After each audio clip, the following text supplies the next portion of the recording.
Number 1, मजबूत खिड़कियां। दोस्तों अगर आप चोर की तरह सोचेंगे तो आप बताइए व्हाइट हाउस में हमला करने के लिए आपके लिए सबसे अच्छी जगह कौन सी होगी जिससे आप व्हाइट हाउस में अंदर जाना चाहेंगे। साधारण रूप से आपका उत्तर हो सकता है खिड़कियां। जी हाँ, अक्सर चोरों को खिड़कियों से अंदर जाता देखा गया है और साथ ही प्रेसिडेंट के कमरे में बहुत खिड़कियां मौजूद हैं जो न केवल रोशनी को आने देती हैं बल्कि हमलावरों को भी आने का मौका देती है। अब ऐसे में प्रेसिडेंट को बहुत खतरा हो सकता है। इस कारण सिक्योरिटी व्हाइट हाउस प्रेसिडेंट ने बैलिस्टिक ग्लास से खिड़कियों को बनवाया है जो दिखती आम है पर बहुत अधिक मजबूत होती है। जहाँ तक गोलियों की बात की जाए तो इस कांच पर उसका कोई असर नहीं होता और तो और इस ग्लास की बस 1 फुट की कीमत 7,000 रुपए होती है जो आसानी से मार्केट में कभी नहीं मिलती। ये कांच बुलेट प्रूफ ग्लास में भी हाईटेक होती है। बता दें ये ऑस्कर शॉटगन नाम के एक आदमी ने साल 2011 में राइफल से उन पर 2 शॉट फायर किए लेकिन खिड़कियों के ग्लास ने उन्हें रोक दिया। अब ऐसे में देखा जाए तो ये ग्लासेस व्हाइट हाउस की सुरक्षा में काफी मजबूती प्रदान करती हैं। Number 2, drones. दोस्तों बदलते परिवेश में ड्रोन का कितना इंपॉर्टेंस है यह हम बखूबी जान चुके हैं। ऐसे में अमेरिका कहाँ पीछे रहने वाला है। उनके पास इतने हाईटेक ड्रोन है कि पलक झपकते दुश्मनों पर काल की भांति साबित हो जाते हैं। फिर भी अमेरिका हर समय इन ड्रोनों पर एक्सपेरिमेंट करता रहता है। यहाँ पर एक एम्प्लॉय काम खत्म होने के बाद ड्रोन के साथ एक्सपेरिमेंट कर रहा था। तब उसने ड्रोन को उड़ाया और वो सिक्योरिटी सिस्टम की नजर में नहीं आया, लेकिन जब वो ड्रोन को ग्रास पर लैंड किया तो कई सारे अलार्म शुरू हो गए। इससे पता चलता है कि व्हाइट हाउस के गार्डन में अगर आप पैर भी रखते हैं तो अलार्म बज जाएगा और आप पकड़े जाएंगे। आपका बचना संभव नहीं है। लेकिन एक्सपेरिमेंट की उस घटना के बाद व्हाइट हाउस को भी पता चल गया कि ड्रोन को डिटेक्ट करने में कहीं न कहीं हमारा कैमरा कमजोर है, जिस कारण उन्होंने ऐसे हाईटेक कैमरे लगवाए जिससे कि अगर कोई दीवार के भी पीछे है तो पता चल जाएगा। इसके बाद उन्होंने अपने ड्रोन सिस्टम में अपडेट करते हुए एक ऐसा जोन बनाया जिससे ड्रोन सिक्योरिटी कैमरे के साथ सभी पर नजर रख पाए और साथ ही कहीं से आने वाले दूसरे ड्रोन को पहचान कर तबाह भी कर दे। ये ड्रोन खास इसलिए भी है दोस्तों क्योंकि इसमें एक अलग ही खूबी है जिसे जियो फेंसिंग कहा जाता है,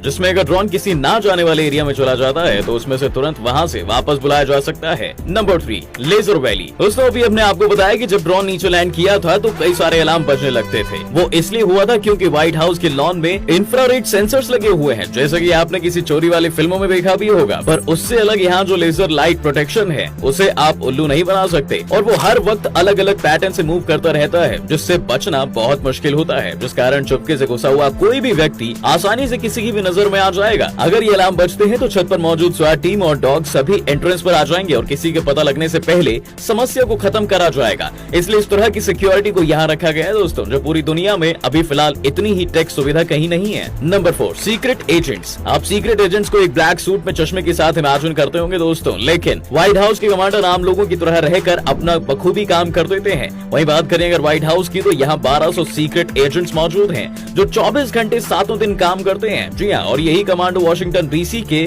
कई मिशन को भी अंजाम देते हैं। इसी के साथ साथ केवल इस एरिया में 8,800 और दूसरे एजेंट्स भी मौजूद हैं। इनमें से कई तो इमरजेंसी रिस्पॉन्सेज के लिए भी बनते रहते हैं और पब्लिक में छिपकर कोई समस्या आने पर अचानक से काम में लग जाते हैं। इससे पहले कि कोई अनजान व्यक्ति वहां पहुंचे, ये उस एरिया में लोगों को खड़े देखते हुए स्थान पर पहुंच जाते हैं। Number 5, no fly zone. 17 फरवरी 1974 में रॉबर्ट प्रेस्टन नाम के एक युवक आर्मी प्राइवेट ने एक हेलीकॉप्टर व्हाइट हाउस में लैंड करा दिया था दोस्तों, और इसी के 20 साल बाद एक प्लेन इस मॉन्यूमेंट से टकराकर क्रैश हो गया था, जिसके चलते व्हाइट हाउस को नो फ्लाई जोन डिक्लेयर कर दिया गया। और अगर कोई भी पायलट प्लेन को इसके ऊपर से उड़ाता है तो उसे कड़ी वार्निंग मिलेगी और अगर उसने इस वार्निंग को नहीं माना तो अंजाम काफी भयानक हो सकता है। अब ऐसा इसलिए है क्योंकि यहाँ पर कई ऐसे मिसाइल सिस्टम लगे हुए हैं जो आसपास आने वाली किसी भी अनजान प्लेन को सेकंडों में ध्वस्त कर देते हैं और जब भी कोई हवाई घुसपैठ होती है तो सिस्टम काम में आ जाते हैं और इस कारण यहाँ प्लेन्स उड़ाना सख्त मना है। Number 6, defence. दोस्तों व्हाइट हाउस के फेंस के बारे में तो आप जानते होंगे, जिसे 1801 में बनवाया गया था, जिससे इस प्रॉपर्टी को सुरक्षित किया गया है। इसमें कई ऐसे सीक्रेट पिक्चर्स हैं जो इसे फेंस से अधिक बना देते हैं। इसका ऊपरी हिस्सा न केवल कांटों से भरा हुआ है लेकिन इसमें प्रेशर फीचर भी मौजूद है, जिसमें अगर कोई इसे छूता भी है तो पता चल जाएगा। यह स्टील से बना है और 11 फीट ऊंचा है। Number 7, Belgium Malinois. दोस्तों बता दें कि बेल्जियम मेलिनॉइस का इस्तेमाल 1975 से हो रहा है। आप सोच रहे होंगे ये क्या, तो आपको बता दें कि दरअसल ये कुत्तों की सबसे खतरनाक और होशियार प्रजाति है। अपने मालिक या सैनिक के इस इशारे पर ये दुश्मन को पल भर में ही धूल चटा देते हैं, क्योंकि डॉग्स इतने शक्तिशाली होते हैं दोस्तों कि 4 से 5 आदमियों को अकेले मुकाबला कर सकते हैं और मौत की घाट भी उतार सकते हैं। इसमें कहीं भी किसी को भी कोई शक नहीं होना चाहिए, इसलिए किसी भी घुसपैठियों को घायल करने में बहुत सक्षम होते हैं और इसलिए उन्हें यहाँ तैनाती पर रखा जाता है। ये सिक्योरिटी के लिए बिल्कुल परफेक्ट होते हैं। इनकी रफ्तार 45 किलोमीटर प्रति घंटा है, जो कि एक स्पीड बुलेट की तरह किसी पर भी हमला कर सकता है। इन कुत्तों का व्यू 270 डिग्री तक होता है, जिस कारण इनका इस्तेमाल आर्मी में भी होता है दोस्तों।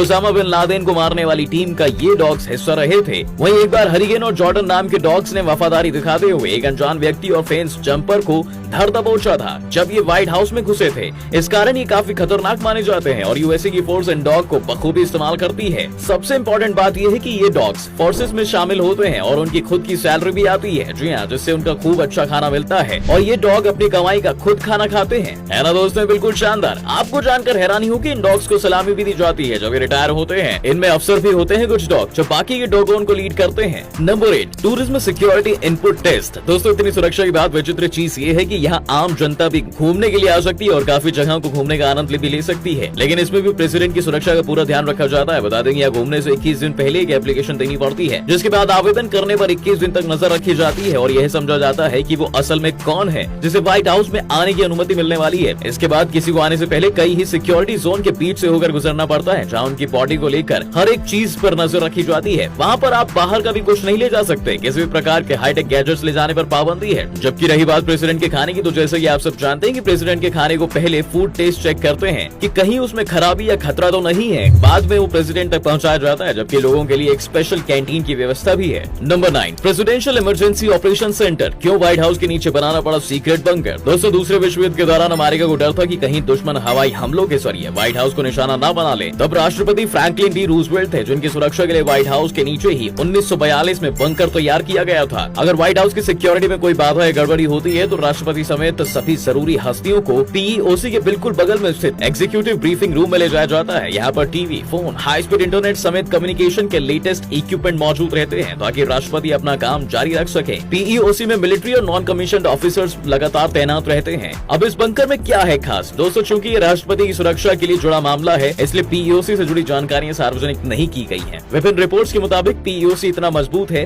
कि न्यूक्लियर धमाके को भी झेल सकता है। व्हाइट हाउस की ईस्ट विंग के नीचे स्थित यह बंकर 9/11 कमीशन की रिपोर्ट के बाद फिर से बनाया गया था। इसके कॉन्फ्रेंस रूम में वीडियो कॉन्फ्रेंसिंग का सेटअप है। कॉन्फ्रेंस टेबल के ड्रॉर में टेलीफोन छिपा कर रखे जाते हैं। Number 10, concrete barriers. अब जरा यह भी मान लीजिए कि एक हमलावर एक भारी भरकम ट्रक को उसकी पूरी स्पीड से ला रहा है और वो सीधे व्हाइट हाउस में घुसने के लिए आगे बढ़ता है, बैरियर से टकराता है। अब ऐसी स्थिति में आप सोचिए कि क्या ट्रक इन बैरियर्स को तोड़कर व्हाइट हाउस में दाखिल होने को कामयाब हो जाएगा? इसका जवाब है नहीं। जी हाँ, व्हाइट हाउस की सुरक्षा में अब बेहद मजबूत कंक्रीट बैरियर्स लगा दिए गए हैं, जिनसे अगर कोई हाई स्पीड ट्रक भी टकरा जाए तो ट्रक को ही नुकसान होने वाला है। बैरियर्स को तोड़ना उसके बस की बात नहीं होगी। व्हाइट हाउस में एक ट्रक या कार ले जाकर घुसना किसी के लिए भी संभव नहीं है और खासकर तब जब इस बैरियर को तोड़कर जाने की फिराक में हो। तो दोस्तों, ये थी दुनिया की सबसे ताकतवर मुल्क यूनाइटेड स्टेट ऑफ अमेरिका की व्हाइट हाउस की सुरक्षा से लेस टेक्नोलॉजी की कहानी। आपको कैसी लगी हमें जरूर बताइएगा। साथ ही वीडियो को लाइक करके चैनल को सब्सक्राइब भी कर दीजिए। धन्यवाद।